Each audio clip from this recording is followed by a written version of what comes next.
Hey there, I'm Misha, and today I want to share 5 things I wish I would have known about burnout as I was going through it. Now, I've spoken to a lot of coaches and psychologists and mentors and doctors and all sorts of people who have given me advice about burnout from their own perspective, from their own backgrounds, and there are a few things that I picked up along the way that I think are really important to know if you are going through especially some severe burnout. So I hope this is useful for you.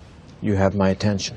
So the first thing is that when you're burned out, you have gone through this very physically and emotionally difficult time in your life. And in terms of your hormones are probably going to be all messed up, all wacky. And what I found in my experience is I couldn't really feel emotions. So in this way, it's kind of like depression, right? So when I got burned out, I was just like done. I was collapsed on my couch. I couldn't read a book. I couldn't look at my computer. And I also couldn't really feel anything. And so when I was with my girlfriend, who's now my wife, I didn't really feel anything for her, and that was scary. This is really normal for people who are burned out. I've spoken to many others who have had this similar experience, who really just don't have any sort of emotion popping up, or at least it's very, very flat. So if this is happening to you, my advice is do not make any big, drastic life decisions like breaking up with your partner or quitting your job immediately. Give it a few weeks or a couple of months until your hormones have sort of balanced out, your emotions have come back online, and then you can take some time to make the right decision. The second thing is that certain things will increase your stress during burnout. That may be a little bit counterintuitive. So when your body is going through burnout, it's sort of like an athlete that has overtrained. So you don't actually want to be exercising too much. Doing some light walking or light swimming or a little yoga is okay, but don't go out there and try and run 10 miles or do any like really high intensity stuff. That could actually make it worse. Stop it.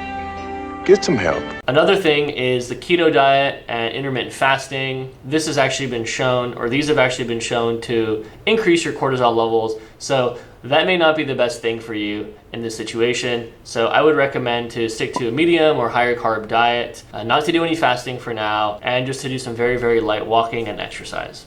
The third thing I would say is that recovery from burnout and prevention from burnout are not the same thing. So when you're recovering from burnout, you really just need to let your body rest. You need to take a break, spend some time with family and friends, get some social connection, do something that is fun for you, some sort of play or some sort of hobby. Maybe that means dodgeball, or maybe that means spending time in nature, or doing some hiking, or going to the beach, whatever that is for you. But that is going to be different than actually preventing burnout. And preventing burnout takes a lot longer because you need to build certain skills, some healthy coping mechanisms. So instead of alcohol and coffee, instead now you have something healthier to turn to. Maybe it's journaling, maybe it's reading, maybe it's spending time with friends. And there's certain beliefs that you'll probably need to change around work and around life. And that stuff takes time. So once you've recovered, then you can start working on that stuff. Don't try and mix it in together. If you're going through burnout right now, then just prioritize resting your body and resting your soul, and you can get to the prevention stuff a little bit later.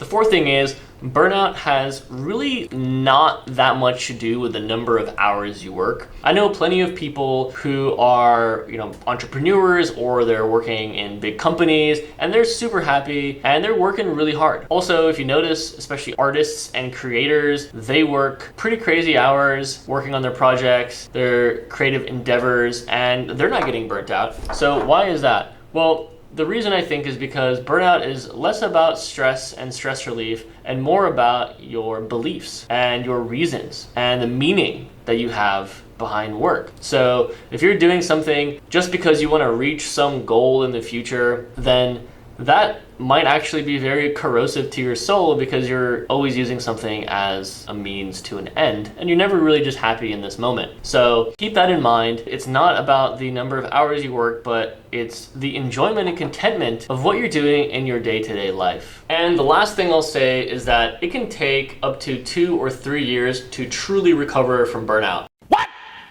That's a little bit surprising for many people and maybe a tough pill to swallow. When I first heard that, I was like, screw that. I don't want to wait that long. I want to recover now. And unfortunately, that's really not how it works. It takes time for your body to regain balance. It takes time for your hormones and all of the depleted vitamins to sort of get back to baseline.